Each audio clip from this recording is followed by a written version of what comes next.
In 2005, Microsoft released their second console, the Xbox 360. The 360 would build on the online and media features that made the original Xbox so great, and it was a smash hit. Beating the PlayStation 3 to market by a full year, the Xbox 360 was poised to finally legitimize Microsoft's place in the console landscape. Then a bunch of consoles started displaying a red error ring. Up to a whopping 54% of reported Xbox 360 owners reported that their console threw the error that would result in people either buying a replacement or buying a PlayStation 3 or Nintendo Wii. That reputation is still felt today, with Xbox struggling to appeal to gamers despite having the most powerful console on the market and acquiring studios as big as Activision. In spite of the failure rate of the Xbox 360, Microsoft still managed to correct the issue with later iterations, so if you were in the market for this console, this guide should help you out. My name is Nick, and this is a companion guide to my Retronomics series, which follows price trends in video games. This video is meant to be a timeless video, so I won't get into much detail on the prices, but I will have a separate video that I'll link into the pinned comment down below, so no matter when you see this video, the most recent pricing video will be only a click away.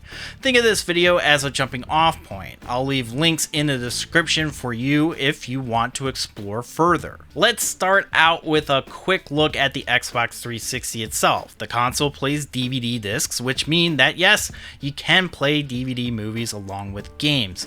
In addition to physical titles, the Xbox 360 can also download games, either full AAA experiences or indie titles such as the Xbox Live Arcade series. You can connect up to 4 controllers on one system, and the Xbox 360 is region locked, so unless the game itself is region free, you're stuck with the games in that region. The Xbox 360 is backwards compatible with OG Xbox titles through emulation, however, it's not the full catalog, and even if you were to mod your 360 to remove the approved checklist, the library still isn't 100% emulated. So, with that out of the way, if you like these types of videos, hit that like button and subscribe for more, and let's get on with the video.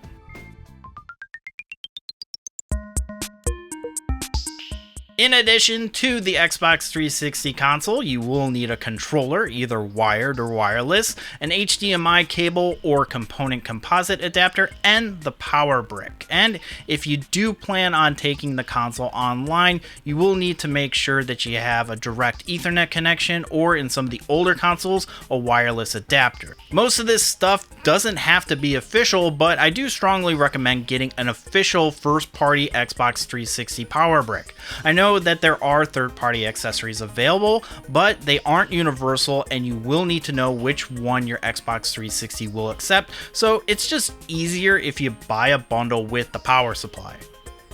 But otherwise, HDMI cables and controllers can be had from third party. I personally like using official controllers because I do have PTSD from that Mad Catz era of third party controllers, but there are so many official 360 controllers to choose from.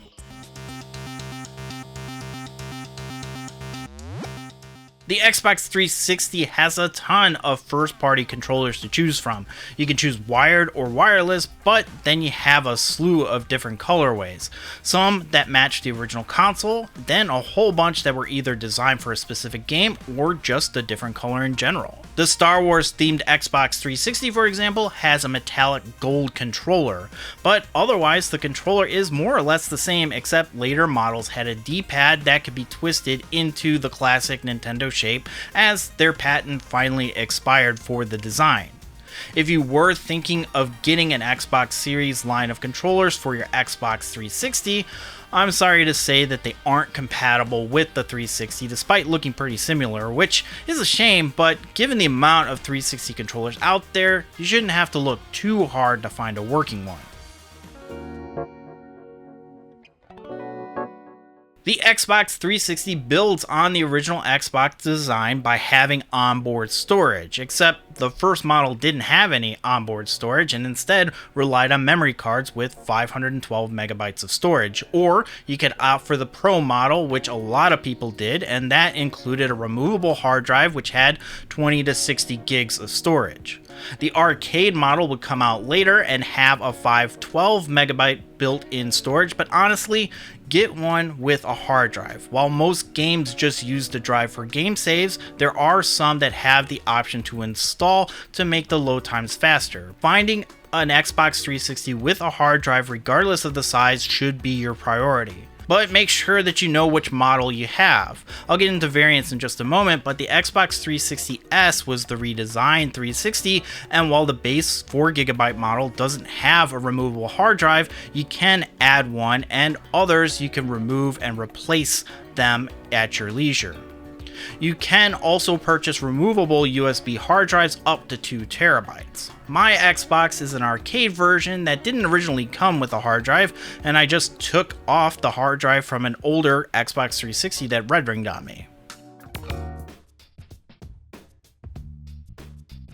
There are 5 variations of the Xbox 360 across 3 cosmetic models, and of course, there's a whole bunch of special editions. Now, all variations will play Xbox 360 games the same way. However, if you plan on playing the 360 for an extended period of time, you want to get an arcade model or later. The reason for this is that early 360 models were built in a way that certain components would break due to the constant heating and cooling of the system.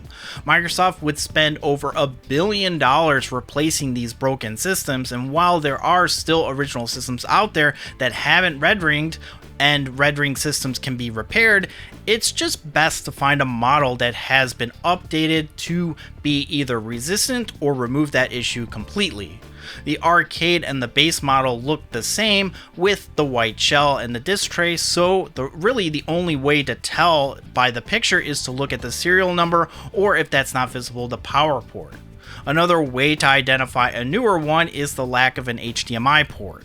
Yes, the Xbox 360 at one point didn't have HDMI, composite and component only. But regardless, the older Xbox 360 models don't have Wi-Fi built in, so if you can find a newer model, I would just go for that. Unless, of course, you're looking for a specific special edition console, or you just have nostalgia for the older look. I'll leave a link to those variants in the description below so you can find out which one fits your needs.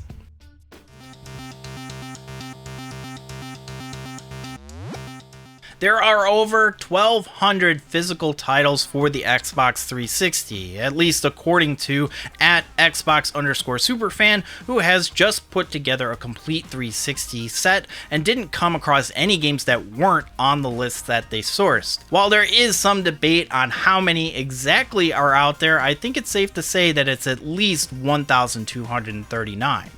Exclusive titles like Halo 3, Gears of War, and Fable were all staples of the generation, and while there is a lot of overlap between the Xbox 360 and PlayStation 3, there are a lot of games that run better on the 360 than they do on the PlayStation 3. Games like Bayonetta and Red Dead Redemption run better on the Xbox 360, however, these days a lot of the games that were third-party have been re-released for modern platforms, making the argument of which is the better system kind of a moot point. While you can buy games online, that soon will become more and more difficult as the store nears shutdown in 2024. Some games have already been delisted, and some of those games are exclusively digital and have not been re-released on the Xbox One or the Series X or other platforms in general. But when you look at the physical games, a lot of games that were released on both platforms are cheaper on the Xbox 360 than they were on the PlayStation 3. In fact, it's pretty difficult to find an Xbox 360 game that's over $100. And I'm not going to go into recent prices for this video since it's meant to be an evergreen video, and you can check out the episode of Retronomics that will be coming next week. So make sure that you're subscribed when that happens, and also in the future I'll have it pinned in the comment below, so if you find this video later, it'll be there.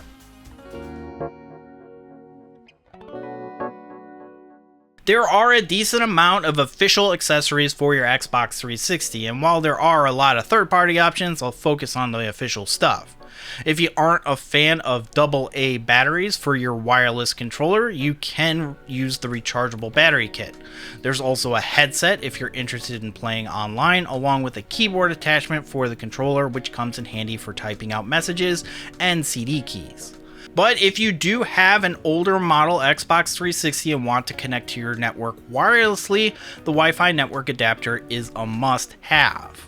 Yes, the Xbox 360 early models didn't have Wi-Fi built in because it was still a time where Wi-Fi wasn't as reliable or ubiquitous as it is now. Speaking of older Xbox 360s, the design included a removable faceplate so you could customize your Xbox 360.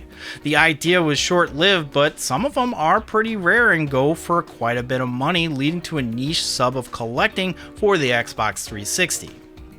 Speaking of short-lived ideas, the HD DVD player. It's not a Blu-ray player, but an HD DVD player. For those of you unaware, Blu-ray has a competitor known as HD DVD. Sony backed Blu-ray and Philips backed HD DVD. Studios were split on which format to back, so most of the HD DVD movies are from a handful of studios like Universal, Paramount, and Warner Brothers. And nowadays, HD DVD players are an anomaly, and there aren't that many movies exclusive on the platform anymore, but they are fairly inexpensive and arguably better quality than Blu-ray.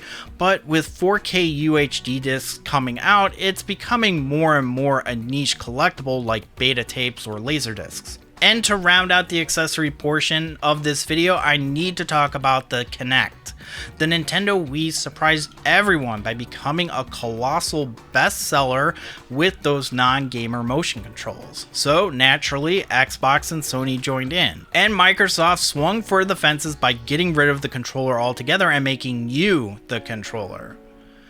Despite being one of the best-selling accessories of all time, the Kinect quickly lost favor as less and less games were made for it, and most AAA titles use the microphone over the motion controls. For example, if you're playing NBA 2K and you swear, it will trigger a technical foul. Or if you're playing Skyrim, you could yell your spells and have the game execute them for you. It's a neat novelty, but Kinects can now be found for pretty cheap. I found this one complete in box for $10. And if you are using an older Xbox 360, you'll need one with an adapter, but later models were built for the Kinect and don't need the extra hardware.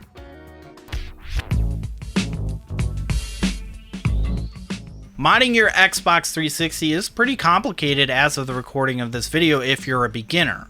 A lot of the modding depends on what device you have, and even in that case, some soldering is required along with software to execute the mod. Honestly, I would strongly suggest skipping the modification unless you're experienced with it, or pay a professional modder to do it for you. But if you choose to mod your console, you open up a lot of cool features such as Homebrew for ripping your games directly to the hard drive and playing off there, and also you have the ability to add games that were removed from the Xbox store, and you can expand the backwards compatibility Xbox 360 for OG Xbox games.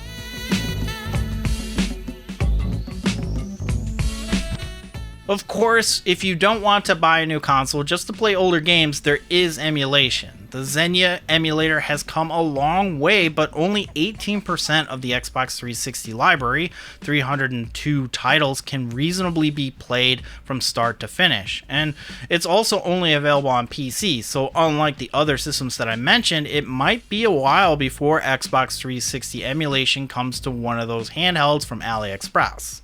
Which is kind of shocking given that the Xbox 360 is 18 years old at this point. But if you don't care about 100% backwards compatibility, the Xbox One and Xbox Series are backwards compatible with some of the more popular titles. Games like Red Dead Redemption, Sonic Generations, and Call of Duty Modern Warfare are all compatible on the Xbox series of consoles, so if you have an Xbox Series X, the one with the disk drive, you can insert a compatible game and it will download the Series X version.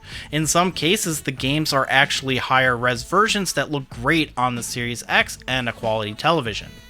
Of course, you will need to own the actual disc or buy it from the online store. So that's going to do it for this buyer's guide. Let me know what console you want me to make a guide on next. And make sure that you're subscribed so you don't miss my Retronomics episode on the Xbox 360 coming next week. You can follow me on Instagram and Twitter at snicktendo. Thanks so much for watching. I'm Nick, and I'll see you next time.